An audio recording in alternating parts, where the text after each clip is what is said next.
नमस्कार, नमन का नमन स्वीकार करें और आज के सेशन की शुरुआत करें। आज एक कमेंट्स के कारण मैं ये वीडियो बनाने जा रहा हूँ।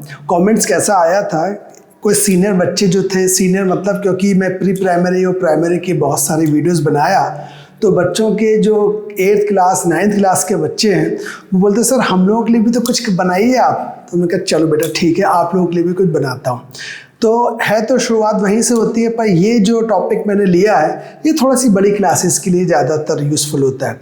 देखिए आप, अनुस्वार और अनुनासिक, अगर याद हो पुराने में एक वीडियो में जब स्टार्ट किया था स्वर लेखन, उसमें मैंने बताया था कि स्वतंत्र रूप से जो बोले जाते हैं और लिखे जाते हैं उनको हम क्या कहते हैं, स्वर कहते हैं। पर 11 स्वर ही हैं जो स्वतंत्र रूप से बोले जाते हैं, बाकी अंग और अह है। तो अंग से बनता है अनुस्वार और अह से बनता है अनुनासिक। तो आज हम वही टॉपिक लेके आए हैं, अनुस्वार और अनुनासिक। दोनों में अंतर क्या है, पहले देखते हैं अनुस्वार। अनुस्वार को नासिक व्यंजन कहते हैं या नसल कॉन्सोनेंट, और अनुनासिक जो होते हैं वो नाक और मुंह दोनों के प्रोनाउंस आते हैं, नाक से भी आवाज़ आती है और मुंह से भी। पर ये नेसल कॉन्सोनेंट कहलाता है, मतलब केवल नाक से आवाज़ आ जाए उस अक्षर की ध्वनि, इसको कहते हैं अनुस्वार। इसको शो कैसे करते हैं, चिन्हित कैसे करते हैं, एक बिंदी के माध्यम से। ठीक, इसका अर्थ देखा जाए तो क्या है, स्वर के बाद आने वाला, स्वर के बाद जो है अक्षर, कौन सा अक्षर, उसके स्थान पर हम बिंदी लगा के अनुस्वार का उपयोग करते हैं। देखिए, अनुस्वार का प्रयोग होता सामान्यतः शब्द के मध्य में, मतलब बीच में या अंत में। प्रारंभ में भी होता है, बहुत रेयर है, वो भी बताऊंगा, बट सामान्यतः क्या होता है, मध्य में और अंत में। तो जो बहुत ज़्यादातर यूज होता है मध्य के स्थिति में, अपन देखते हैं कि ये अनुसार लग रहा है मध्य शब्द के बीच में, वो कैसे लगता है। देखिए, यदि स्वर रहित पंचमाक्षर, पंचमाक्षर मतलब क ख ग घ अंग च छ ज ज या 5 है ना, तो क वर्ग में 5वां अक्षर, च वर्ग का 5वां, ट वर्ग का 5वां, त वर्ग का 5वां, वो अक्षर की बात कर रहा है। ठीक है, एक मिनट आप देखना चाहें तो देख भी लीजिए। क वर्ग का 5वां पंचवाक्षर ये है, चा का या, ट का ण, त का न और प का म, ये 5वें अक्षर की बात चल रही है। तो यदि स्वर रहित पंचवाक्षर के बाद उसी वर्ग का, मतलब इन्हीं में से कोई इसी वर्ग का अगर व्यंजन आए, तो लेखन में देवनागरी लिपि में लिखते समय पंचम वर्ग के स्थान पर, इसके स्थान पर, अब एक एग्जांपल लूंगा अब भी समझ में आ जाएगा, मतलब यही का कोई व्यंजन आया तो इसके स्थान पर क्या लगाना है, बिंदी, बिंदी जिसको हम बोलते हैं अनुस्वार का प्रयोग करना है। बात समझ में आ रही, नहीं आ रही, कोई बात नहीं, एक एग्जांपल लेके देखते हैं। इसके अक्षर का मतलब क्या हुआ कि पंचाक्षर के बाद उसी वर्ग का कोई व्यंजन, जैसे मैंने एक एग्जांपल लिया यहां पर, कंघा, कंघी करते, कंघा भी बोलते लोग। अब यहां जो है का के पास बिंदी है, का के ऊपर बिंदी है, उसके बाद क्या है, व्यंजन। क्या बोल रहा है, पंचमाक्षर के बाद आए कोई व्यंजन, मतलब ये उस लेखन की जगह अनुस्वार का उपयोग किया, मतलब हमने ये लगाया। ये बना कैसे होगा, जरा इसका पोस्टमार्टम करके देखें। का वर्ग ये है, हमें का वर्ग से मतलब नहीं, हमें ये मतलब है कि इस अनुस्वार के बाद वाला क्या है, व्यंजन ना। ये व्यंजन खा किस वर्ग से आ रहा है, खा का वर्ग से आ रहा है, तो हमारे का वर्ग से आया है ये अक्षर, बिंदी के बाद वाला। तो का वर्ग से अगर आया है तो बिंदी का जो स्थान है, अनुस्वार का स्थान है, वो कहाँ से आया होगा, अंग से। कैसे समझते हैं इसको, अगर हम बिंदी अनुस्वार नहीं लगाते तो एक्चुअली इसके स्थान पे पंचमाक्षर लगता, हलंत लगा के आधा, तो अंग और घा, एक्चुअली ऐसा कुछ लिखा जाता, कंघा, पर इसके स्थान पे हमने क्या कर दिया, अनुस्वार लगा के बिंदी लगा दी। तो अगर इसका डिटेल में जाएंगे तो ऐसा बनेगा कुछ। और कोई एग्जांपल है? चलिए एक एग्जांपल और लेते हैं, जैसे चंचल। अब बिंदी है, जिस पर बिंदी है हमें वो नहीं देखना है, बिंदी के बाद वाला अक्षर क्या है, च। किस वर्ग में है भाई, इस वर्ग में है। इसका अंतम क्या है, इया, मतलब ये बिंदी के स्थान जो है ना वो इया के बदले लगी है। हर चीज ना नहीं होता, बच्चे बड़े कंफ्यूज होते हैं। इसका पोस्टमार्टम किया जाएगा ना तो कैसा किया जाएगा, बिंदी कैसे आई, इसका मतलब है ये बिंदी इया की है तो आधा इया ऐसे लिखते हैं, बाकी चल। लगा ना कंफ्यूजिंग टाइप का थोड़ा सा, कह रही ये तो पहले कभी देखा नहीं। ऐसे बहुत सारे एग्जाम्पल है, पर मैं चाहता हूँ सबसे पहले आप इसको अच्छे से नोट कर लीजिए, फिर आपको इनकी डिटेलिंग के बहुत सारे उदाहरण आपको देता हूँ। Please note it down. ये देखिए, ये खूब सारे एग्जाम्पल, सब प्रकार के एग्जाम्पल मैं लेके आया हूँ आपके सामने। याद रखना व्यंजन वही है, पंचमाक्षर ये रखे हैं, और जो बताया था आपको उस वर्ग का, अगर उस वर्ग में कोई व्यंजन आ रहा है अनुस्वार या बिंदी के बाद तो पंचमाक्षर लगेगा। ठीक, देखिए जरा एग्जाम्पल कुछ दिए। गंगा, बिंदी लगी है, अनुस्वार जिसको बोलते हैं, उसके बाद व्यंजन क्या है, ग। गा किस वर्ग का है, क वर्ग का है, मतलब इसकी जगह अगर अनुस्वार नहीं होता तो अंग होता, तो इसको लिखते तो कैसा लिखते, बिंदी के स्थान पे अंग आधा हलंत लगा के और गंगा। ठीक है। दूसरा एग्जांपल टंकी, बिंदी के बाद क्या है, क, मतलब का वर्ग का है। यही एग्जांपल, तो टा लिखा और अंग टंकी। ठीक है। पंखा, ये खा से, मतलब तीन तीन उदाहरण आप लोगों को मैं जानबूझ के बता रहा हूं बिंदी के स्थान पर, ताकि आपको बड़ा आसान लगने लगे। पर ये अनुस्वार अगर इनको अलग करेंगे तो अनुस्वार लगा के हम बिंदी लगा देते हैं, ये इजी हो जाता है। हाँ, संस्कृत में अभी भी ये देवनागरी लिपि है, अभी भी चल रहा है। ठीक, जरा आगे चलते हैं। पंजा, पंजा, पा पे बिंदी, बिंदी के बाद क्या अक्षर है, ज। जा जरा देखें किस में आ रहा है, च छ ज ज इया। जा जिसमें आ रहा है अंत में पंचमाक्षर क्या है, इया, मतलब बिंदी के स्थान पर आधा इया होना था, ऐसा होता। ठीक, आपको ये मिल जाएगा। पंचम बहुत जगह लिखा रहता है, पंचम भी आता है। ठीक, या 5 में भी आता है कई जगह, पंच में।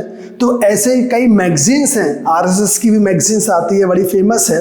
तो पंचम अभी भी उन लोग वैसे ही लिखते हैं। तो कुछ हिंदी भी यूज़ करते हैं, वो भी संस्कृत वाली देवनागरी लिपि वैसे यूज़ करते हैं अनुस्वार की जगह। कंचा, बिंदी के बाद च, मतलब ये चा वर्ग, इसकी जगह क्या आएगा, इया। तो इस बिंदी के स्थान पे इया और चा, कंचा।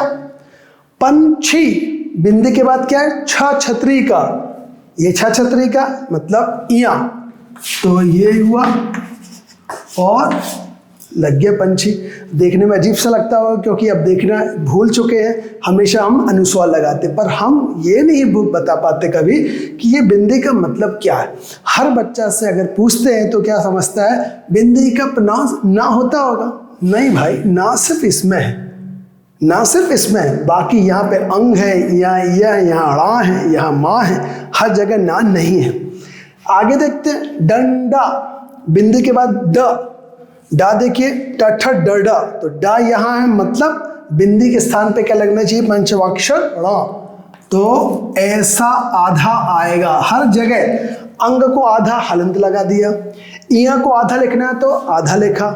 अब ड़ा को आधा लिखना है तो सिर्फ मूड़ा नहीं लगाएंगे। गुंडा, वो भी सेम चीज, एग्जाम्पल, तो आधा और ये बन गया आपका गुंडा।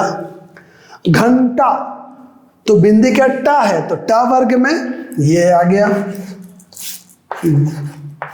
ये घंटा। ठीक है। ऐसे ही दंत, बिंदी के बाद क्या है? त। तो तथा द द न मतलब अब आया ना, हर में सोच रहे थे आप ना, तो ता है अगर, तो इसको लिखना चाहिए ऐसे। अभी अनुस्वार आपने स्टार्ट किया है, ये तो मध्य में अंत वाला भी और एक पूर्व वाला भी आपको बताएंगे, तब आप सरप्राइज होंगे, अरे बाप रे बिंदी इतनी बड़ी थी, हमें तो मालूम ही नहीं था। देखिए निंदा, तो बिंदी के बाद क्या है? द, मतलब इसी वर्ग में आ रहा है, तो निंदा ये आएगा। धंधा, ये धा वही ता वर्ग में है, तो हमने धन धा, ठीक। पंप, अब पा के बाद पा, बिंदी के बाद क्या है? पा, मतलब पाफा ब ब मा, तो अब यहां पे बिंदी के स्थान पर क्या आना चाहिए? म, मतलब ऐसा लिखा आना चाहिए। ये बड़ा फेमस भी है, कई जगह देखा भी होगा आपने। चंपक, बिंदी के बाद पा, सेम चंपक। तो ऐसे कभी भी अगर अनुस्वार बिंदी जिसको बोलते हैं दिख जाए, तो पहले ये देखा करो बिंदी के आने वाला अगला अक्षर व्यंजन कौन सा है, वो किस वर्ग का है। अगर डा तो वो चा वर्ग का है, तो यहाँ लगेगा। खा लिख रहा है तो अंग लगेगा। इस बिंदी के अगर ता दिख रहा है, वो ता वर्ग का, ना लगेगा। इस लॉजिक के हिसाब से ही अनुस्वार का उपयोग किया जाता है। इसको आप नोट कर लीजिए, मैं नेक्स्ट इसको एक्सरसाइज और बताता हूँ। चलिए, देखा आपने थोड़ा सा अब स्पेशल।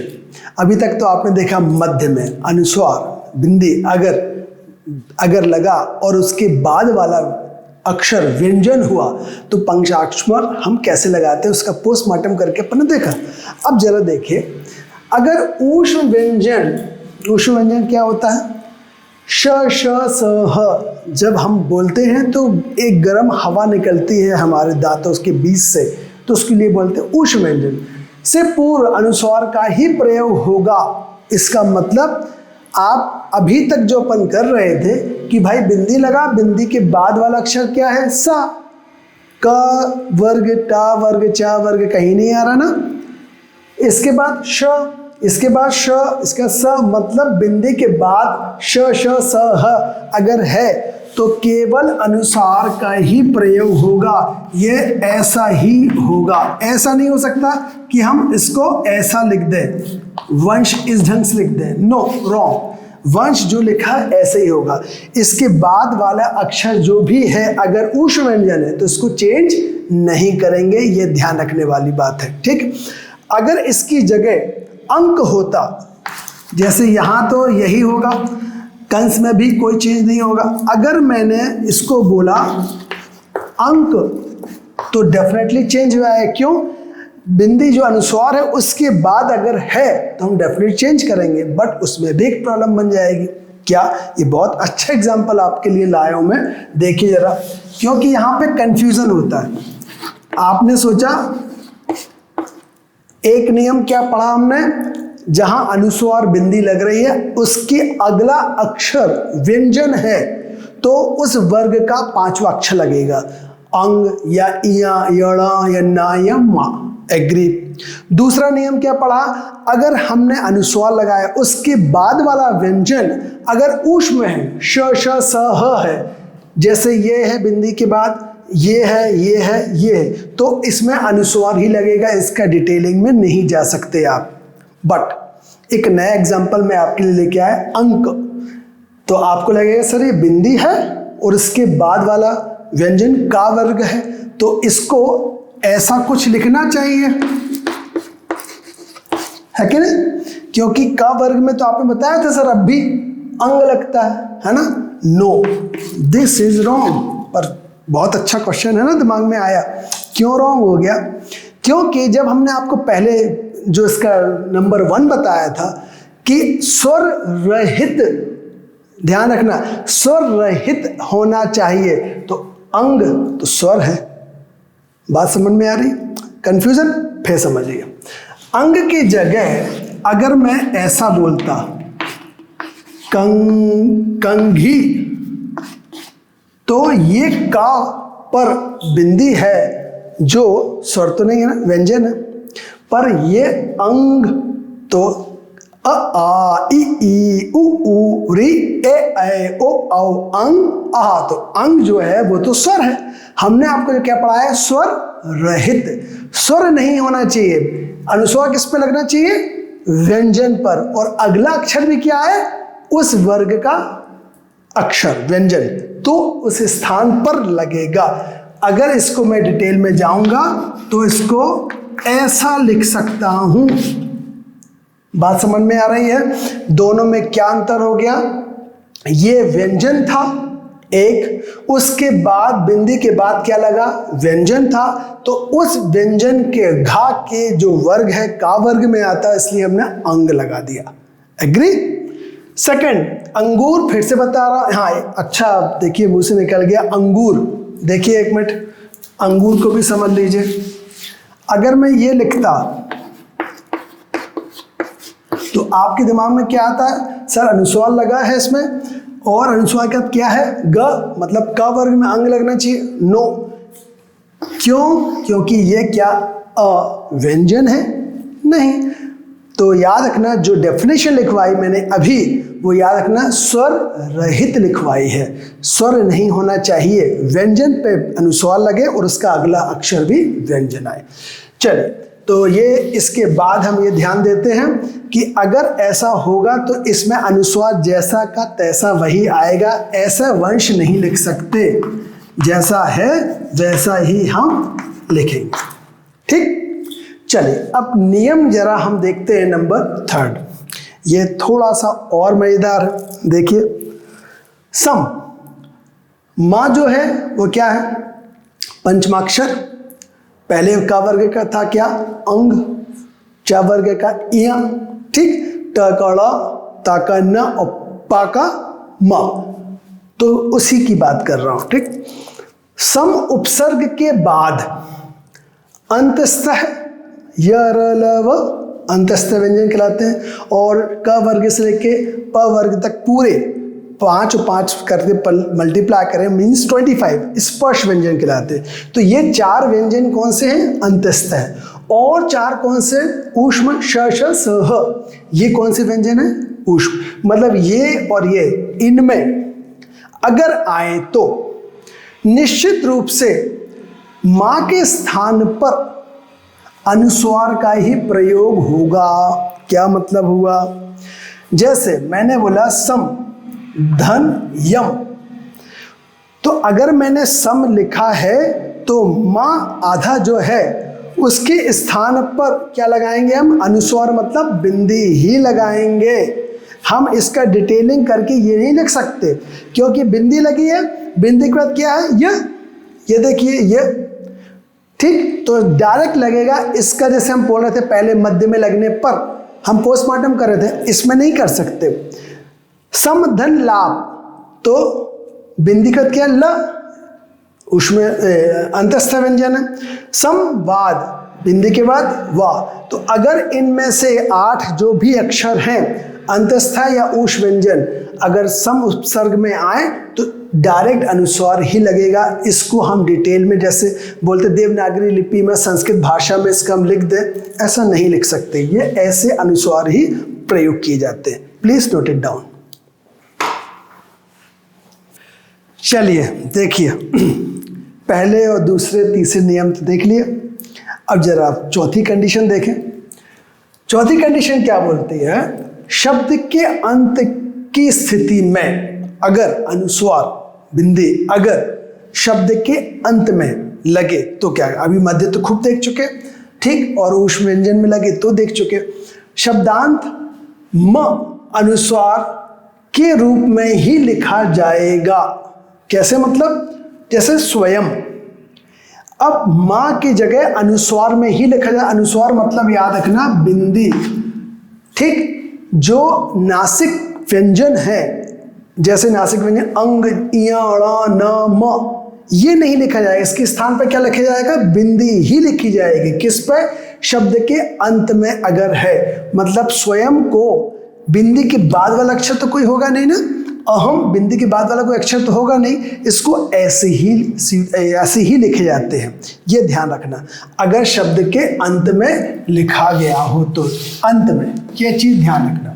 ओके, इसके बाद देखिए, ये मैं पहले बता दूं, यहां पे अनुस्वार का प्रयोग नहीं करते, नहीं लिखा है मैंने, मतलब बिंदी नहीं लगाते। कब? अनुस्वार किन स्थितियों पे नहीं लगाया जाता? अनुस्वार नहीं लगाया जाता कब? जिन शब्दों में भिन्न भिन्न नासिक व्यंजन, नासिक व्यंजन 5 बताए थे कौन कौन से, पंचमाक्षर, अंग, इया, णा, न, मा, अगर एक साथ, मतलब ये भी आ जाए, ये भी आ जाए, या ये आ जाए, या ना मा आ जाए, ऐसी कंडीशन, अब 2 आ गए तो बिंदी के बाद वाला यही कोई है, जैसे चिन्मय। अब मैं अगर बिंदी लगा दूं तो बिंदी के बाद क्या है? म, वो भी तो पंचमाक्षर है, तो ऐसी कंडीशन में हम अनुस्वार नहीं लगाएंगे। जन्म, न और मा, उन्नति, ना और ना, 2 पंचमाक्षर आ गए, तो अगर 2 नासिक व्यंजन एक साथ आ रहे हैं तो बिंदी अनुस्वार नहीं लगेगा। उन्मुख, ना और मा, उम्मीद, 2 मार आ गए, अगर ऐसे कंडीशन कोई आता है तो अनुस्वार नहीं लगेगा। लास्ट और समझ लीजिए, यदि पंचम वर्ग या व हा से पूर्व आए, या व और हा से, तो भी नहीं लगेगा। जैसे अन्य, बिंदी अगर आएगी तो उसके बाद क्या है? य, नहीं लगेगा। पुण्य, तो पा के बाद अगर ये है, क्या लग रहा है? या, नहीं लगेगा। मान्यता या समन्वय, वाह आ गया, तो ऐसी कंडीशन में अनुस्वार नहीं लगेगा। एक कंडीशन ये बताई और एक ये बताई। एक कंडीशन और बताई थी, हंस, वंश, कंस, उसमें ऊष्म व्यंजन जो है श, श, स, ह, उस पर भी अनुस्वार अगर आया तो उसको भी एज इट इज वैसे ही लिखेंगे। तो ये चीज वो हो गई, और ये 2 जहां पे अनुस्वार नहीं लगता, तो ये हुआ अनुस्वार। अब आपको मैं बताऊंगा अनुनासिक। सबसे पहले आप इसको अच्छे से इत्मीनान से नोट कर लीजिए। देखिए आ गया अनुनासिक। अनुनासिक जिसको चंद्र बिंदु से डिनोट करते हैं, चिन्ह लगाते हैं, अनुस्वार से बिंदी, वो था नेजल, सिर्फ नाक से आवाज आती थी, और ये नाक और मुंह दोनों से प्रोनाउंस होता है, उच्चारण आता है। ठीक, 2 ही कंडीशन बहुत इजी है। शिरोरेखा, शिरोरेखा तो समझते हैं, कोई भी अक्षर लिखा, मैंने आ लिखा, ये ऊपर की जो रेखा है वो क्या कहलाती है? शिरोरेखा। ठीक, शिरोरेखा की ऊपर खाली स्थान वाले स्वरों की स्थिति में, मतलब ये हुआ अगर खाली स्थान है, जगह है चंद्र बिंदु लगाने के लिए, वो मतलब शिरोरेखा है, शिरोरेखा के ऊपर अगर जगह है चंद्र बिंदु लगाने के लिए, खाली स्थान है, तो क्या करते हैं? जब देखिए, सभी जानते हैं स्वर से मात्राएं बनती हैं, स्वर पे लगती हैं, सब रहता अ, आ, ठीक, और उ, छोटा अ, बड़ा आ, छोटा उ, बड़ा उ।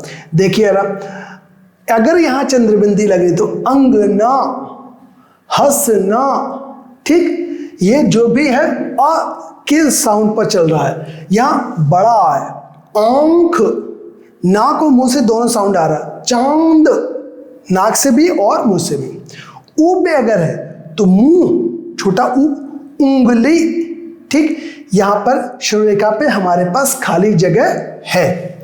बड़ा ऊ, पूंछ, ऊंचाई, तो शिरोरेखा आप सब जो देख रहे हैं, हर जगह हमारे पास सफिशिएंट जगह थी। बी देखिए, जहां शिरोरेखा के ऊपर स्थान की कमी है, कमी, जगह नहीं है, आप कहां लिख देंगे चंद्र बिंदु? ऐसी कंडीशन क्या बनती है? देखिए ई, ए, आए, ओ, आओ, इनकी चंद्रबिंदी कैसे बनेगी? स्थान ही नहीं बचा। जैसे ई के लिए खिंचाई, तो ऐसी कंडीशन में साउंड तो वही रखी, चाई, हमारा साउंड नाक और मुंह दोनों से आ रहा है, पर हमारे पास स्थान की कमी है, इस कारण से चंद्र बिंदु की जगह हम अनुस्वार का चिन्ह उपयोग करते हैं, मतलब बिंदी का उपयोग करते हैं। ध्यान रखना, यहाँ क्या बताया, खाली स्थान था, ये शिरोरेखा पे खाली स्थान है, ये है, ये है, ये है, यहाँ स्थान है तो चंद्र बिंदु लगाई। पर यही चीज अगर शिरोरेखा के पास हमारे पास स्थान की कमी आ गई तो ऐसी कंडीशन में ये अनुनासिक ही रहेंगे, पर लिखते समय, बोलने में अनुनासिक आएंगे, नाक और मुंह से ही आवाज आएगी, बट लिखते समय स्थानीय कमी के कारण हम अनुनासिक चंद्र बिंदु के स्थान पे अनुस्वार मतलब बिंदी लगाएंगे। खिंचाई, सिंचाई, बड़ी के में ईंट, छींकना, सेकना, फेंकना, कैंची, 33, ओ गोंद, ओंठ, औ में कौंधना, पौंछा, रौंदना। बात समझ में आ रही? तो दो ही चीज है स्थान में याद रखना, ये आ, ई और ऊ में चंद्र बिंदु लगेगी, बाकी जगह उसकी जगह अनुस्वार लगेगा। तो ये होल वीडियो आपको कैसा लगा, अनुस्वार और अनुनासिक बाकी समझ में आया कि नहीं आया, और अगर इससे डिटेल में आप और भी कुछ पूछना चाहते प्लीज़ कमेंट जरूर करिएगा। ये मुश्किल से एक चैप्टर बड़ी मिन्नत से बनाया गया है, बहुत बच्चों की रिक्वेस्ट थी सर हम क्लास वालों के लिए भी कुछ बनाया जाए, तो आपको कैसा लगा जरूर बताइएगा। Thank you very much.